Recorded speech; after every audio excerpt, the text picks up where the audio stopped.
এটি আমাদের এসএইচসির জন্য খুবই গুরুত্বপূর্ণ একটা অধ্যায়।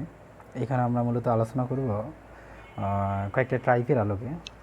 প্রথমত এই অধ্যায়টাকে আমরা কয়েকটা টাইপে ভাগ করে নেব। আমাদের সুবিধার্থে আমরা টাইপ 1 লেকচারগুলো আলোচনা করতে যাচ্ছি। টাইপ 1, ফার্স্ট আমরা জানে নেব যে পারমাণবিক ভর একক কী। পারমাণবিক ভর একক, যেটাকে আমরা ইংরেজিতে বলি অ্যাটমিক মাস ইউনিট, সংক্ষেপে বলা হয় AMU। আমরা জানি 1 AMU ইকুয়াল টু 1/12 গুণন একটি কার্বন 12 আইসোটোপের ভর। যদি আমরা একটি কার্বন 12 আইসোটোপের ভর মানকে 1/12 দ্বারা গুণ করি, তাহলে যে মানটি পাবো সেইটা আসে 1.6603 গুণন 10^24 গ্রাম। এটিকে যদি আমরা এবার কেজিতে কনভার্ট করতে যাই, তাহলে এর মান দাঁড়াবে 1.6603 গুণন 10^27 কেজি। আসলে আমাদের এই AMU এটার কাজ কি? এটার কাজ হচ্ছে কোনো একটি অ্যাটম থেকে আমরা কতটুকু এনার্জি লাভ করতে পারি, মূলত সেইটি ক্যালকুলেশন করার জন্য AMU লাগে। যেমন আমরা যদি বলি যে কোনো একটি অ্যাটমে কতটুকু এনার্জি বা শক্তি থাকে, তাহলে সেটি আমরা আইনস্টাইনের সমীকরণ দ্বারা বের করতে পারি, যেটি হচ্ছে E=mc²। এখানে এম দ্বারা আমরা ডেলমেন মান বসাই। এই এম এর মানটি মূলত আমরা AMU বা প্রকৃত ভর এককে বসাই। এখন আসি যে এম এর অন্য কোথায় কাজ। কোনো একটি মৌলের আমরা স্বাভাবিকভাবে যে মানগুলো ব্যবহার করি, যেমন আমরা লিখতে পারি সোডিয়ামের যে ভর, এটা লিখতে পারি সোডিয়াম 23। এইটা আসলে সোডিয়ামের আপেক্ষিক ভরকে বোঝায়। এর প্রকৃত ভর যদি আমরা বের করতে চাই, তাহলে লিখতে পারি যে সোডিয়ামের যে আপেক্ষিক ভর 23, এই মানকে যদি 1 AMU দ্বারা গুণন করি, তাহলে যেটি পাবো সেটি হবে একটি সোডিয়াম পরমাণুর প্রকৃত ভর। একটি সোডিয়াম পরমাণুর প্রকৃত ভর। এখন যদি আমরা দেখি 23 গুণন 1 AMUর পরিবর্তে আমরা এই মানটা ইনপুট দিতে পারি 1.6603 গুণন 10^24 গ্রাম। এইটা হচ্ছে সোডিয়ামের প্রকৃত ভ্যালু। এরপর আমরা শিখব আইসোটোপ কাকে বলে। আইসোটোপ আইসোটোপ আইসোটোপ এর মানে হচ্ছে একই স্থান। একই স্থান অর্থাৎ পর্যায় সারণীতে যে সমস্ত মৌলগুলো একই স্থান দখল করে থাকে, তাদেরকে আমরা বলি আইসোটোপ। এখন কখন এরা আইসোটোপ হয় মৌলগুলো, সেটি হচ্ছে কোনো মৌল আইসোটোপ হওয়ার শর্ত হচ্ছে তার প্রথমত পারমাণবিক সংখ্যা একই হতে হবে। পারমাণবিক সংখ্যা, যেটাকে আমরা প্রোটন সংখ্যাও বলতে পারি, এই প্রোটন সংখ্যা একই থাকবে। আর 2 নম্বর কথা হচ্ছে প্রোটন সংখ্যা বা পারমাণবিক সংখ্যা একই থাকবে, কিন্তু তার ভর সংখ্যা বা নিউক্লিয়ন সংখ্যা বা পারমাণবিক ভর এটি অবশ্যই ভিন্ন হতে হবে। তাহলেই আমরা মৌলকে বলবো আইসোটোপ। আমরা যদি উদাহরণ দেখি, আমরা ধরে নিলাম দুইটা মৌল, একটা এক্স, আরও একটি মৌল, ওইটাও এক্স ধরতে হবে, কারণ পারমাণবিক সংখ্যা এক হলে মৌল দুটি একই হয়ে যায়। আমরা এখানে যদি এক্স লিখতাম আর এইখানে ওয়াই লিখতাম, তাহলে আমাদের ভুল হয়ে যেত। এই জন্যে এক্স দুইটা মৌল ধরে নিলাম, যার আমরা ধরে নিলাম উভয়ের পারমাণবিক সংখ্যা একই। ধরলাম এটাও 1, এটাও পারমাণবিক সংখ্যা 1। এটার ভর সংখ্যা যদি 1 হয়, এটার ভর সংখ্যা যদি 2 হয়, তাহলে আমরা বলবো এই মৌলগুলো পরস্পরের আইসোটোপ। কীভাবে? এখানে প্রোটন সংখ্যা 1, এখানে প্রোটন সংখ্যা 1, এখানে ভর সংখ্যা 1, এখানে ভর সংখ্যা 2, মানে ভর সংখ্যার ভিন্নতা আছে, প্রোটন সংখ্যা একই আছে, আইসোটোপ। যদি বাস্তব জগতে উদাহরণে যাই, আমরা দেখি হাইড্রোজেনের 3 ধরনের আইসোটোপ থাকে। হাইড্রোজেন 1/1 থাকে, হাইড্রোজেন 2 1 থাকে, হাইড্রোজেন 3 1 থাকে। এটিকে আমরা বলবো হাইড্রোজেনের প্রথম আইসোটোপ, যার নাম হচ্ছে প্রোটিয়াম বা হাইড্রোজেন। প্রোটিয়াম বা হাইড্রোজেন।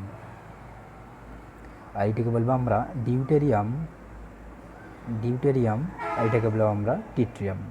অনুরূপভাবে অন্যান্য মৌলের ক্ষেত্রেও আমরা আইসোটোপ লক্ষ্য করতে পারি। যেমন কপার 6329 আবার কপার 6529, এই দুটা পরস্পরের আইসোটোপ। তার মানে আমরা সহজ উপায় আইসোটোপ চেনার সহজ উপায় হচ্ছে যদি দুইটা মৌল একই হয় তাহলে নির্দ্বিধায় আমরা বলতে পারবো মৌল দুইটি পরস্পরের আইসোটোপ। এখন আসি এবার আসি আইসোবার নিয়ে। আইসোবার, ইয়ার আইসো মানে একই আর বার মানে হচ্ছে ভর, তার মানে আইসোবার শব্দের অর্থ দ্বারাই একই ভর। একই ভর মানে যে সমস্ত মৌলসমূহের ভর সংখ্যা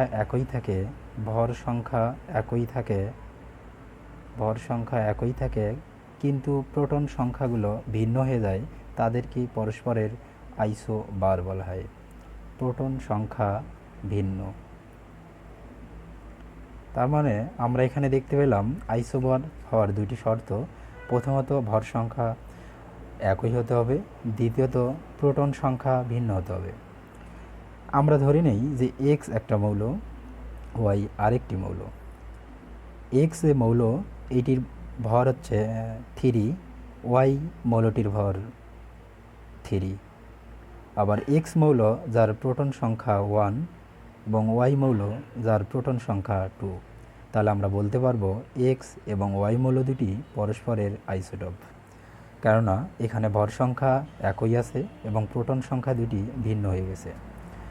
যদি আমরা উদাহরণ লক্ষ্য করি তাহলে দেখতে পারবো কপার 6529 এবং জিঙ্ক 6530, এই দুটি মৌল পরস্পরের আইসোবার। তারপর আসবো আইসোটন। আইসোটন মানে হচ্ছে যে সমস্ত মৌলগুলোর নিউট্রন সংখ্যা একই থাকে তাদেরকেই আমরা বলবো আইসোটন। নিউট্রন সংখ্যা একই, তবে ভর সংখ্যা এবং প্রোটন সংখ্যা উভয়ই ভিন্ন হতে হবে। ভর সংখ্যা এ এবং প্রোটন সংখ্যা পি উভয়েই এরা ভিন্ন ভিন্ন হবে, তাহলে মৌলসমূহকে আমরা পরস্পরের আইসোটন বলতে পারব। আমরা ধরে নেই যে অনুরূপভাবে ধরে নেই যে সোডিয়াম মৌল যার প্রোটন সংখ্যা 11, ভর সংখ্যা 23, আবার ম্যাগনেসিয়াম মৌল যার প্রোটন সংখ্যা 12, ভর সংখ্যা 24। এখন আসি যে আমরা কিভাবে বুঝব যে মৌল দুইটিতে নিউটন সংখ্যা একই আছে। আমরা নিউটন সংখ্যা বের করার সূত্র জানি। নিউটন সংখ্যা n = ভর সংখ্যা মাইনাস প্রোটন সংখ্যা। যদি আমরা সোডিয়াম অ্যাটমের দিকে দেখি, ভর সংখ্যা 23 মাইনাস প্রোটন সংখ্যা 11 সমান আমরা নিউটন সংখ্যা 12 পেয়ে যাই। আবার ম্যাগনেসিয়ামের ক্ষেত্রে 24 মাইনাস 12 = 12 পেয়ে যাই। অর্থাৎ এখানে দেখতে পাচ্ছি সোডিয়াম এবং ম্যাগনেসিয়াম উভয় মৌলের নিউটন সংখ্যা একই, সুতরাং মৌলদ্বয় পরস্পরের আইসোটন। এবার আমরা আসব আইসো ইলেকট্রন। আইসো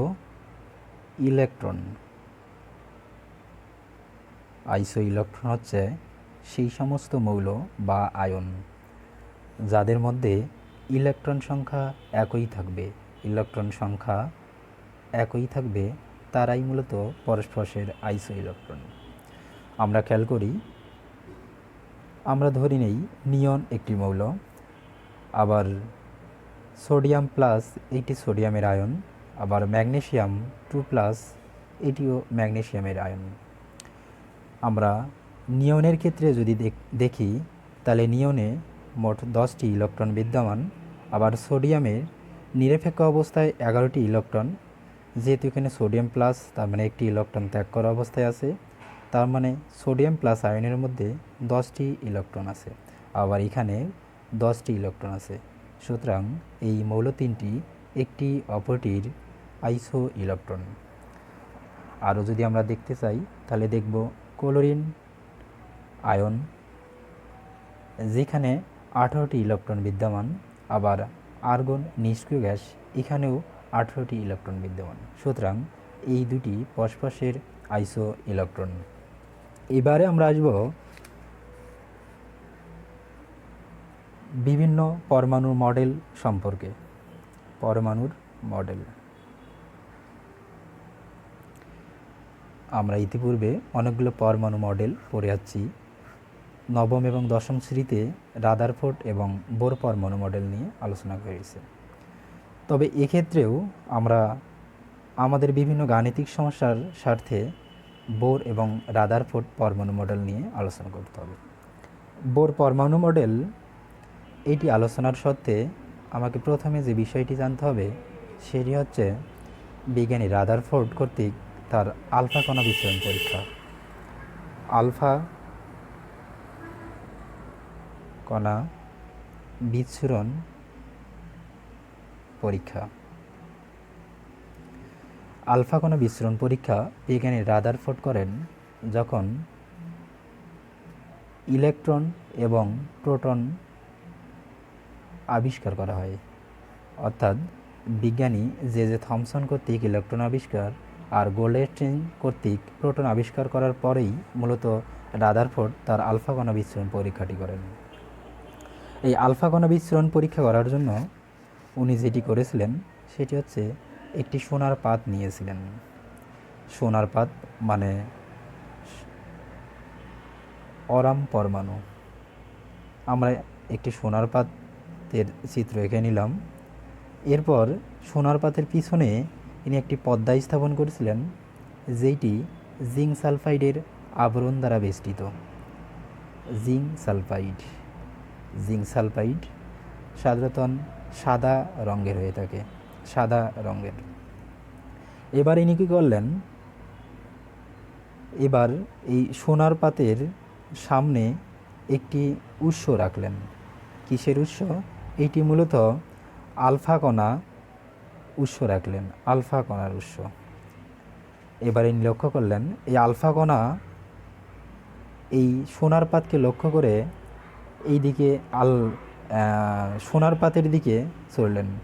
ছড়ার পর উনি কতগুলো জিনিস দেখতে পাই যেগুলো আমরা তার পর্যবেক্ষণ নামে জানি।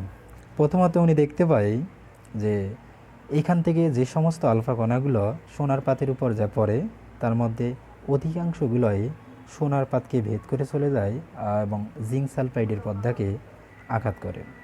ম্যাক্সিমাম আলফা কণা সোনার পাতকে ভেদ করে চলে যায় এবং জিঙ্ক সালফাইডের পর্দাকে দীপ্তমান করে তোলে।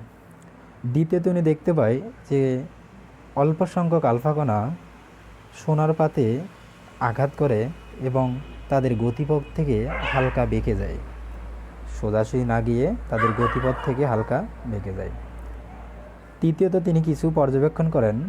ইনি হিসাব করে দেখেন যে খুব কম সংখ্যক, এটি মূলত প্রায় 20,000-এর মধ্যে একটি আলফা কণা যে পথে সোনার পাতকে আঘাত করে আবার ওই পথ দিয়েই ফিরে আসে। অর্থাৎ এটি সোনার পাতকে ভেদ করে জিঙ্ক সালফাইডের পর্দাকে আঘাত করতে পারে না। তার মানে জানলাম এখান থেকে আমরা 3টা পর্যবেক্ষণ দেখতে পাই। খুব বেশি সংখ্যক আলফা কণা সোজাসুজি চলে যায়, জিঙ্ক সালফাইডের পর্দাকে আলোকিত করে তোলে। খুব কম সংখ্যক আলফা কণা তাদের গতিপথ থেকে বেঁকে চলে যায় এবং প্রায় 20,000-এর মধ্যে একটি আলফা কণিকা, প্রায় 20,000-এর মধ্যে একটি আলফা কণিকা যে পথ দিয়ে চলে যায় আবার ওই পথেই ফিরে আসে। তারপর এই পর্যবেক্ষণ থেকে উনি কতগুলো সিদ্ধান্ত দেয় যেগুলোই আমরা পরবর্তীকালে রাদারফোর্ডের পরমাণু মডেলে পেয়ে থাকি। এনার প্রথম সিদ্ধান্ত এই সিদ্ধান্তে উনি বলেন যে যেহেতু অধিকাংশ আলফা কণাগুলো সোনার পাতকে ভেদ করে চলে যায় এবং জিঙ্ক সালফাইডের পর্দাকে দীপ্তিমান করে তোলে, সুতরাং পরমাণুর অধিকাংশ জায়গাগুলো ফাঁকা।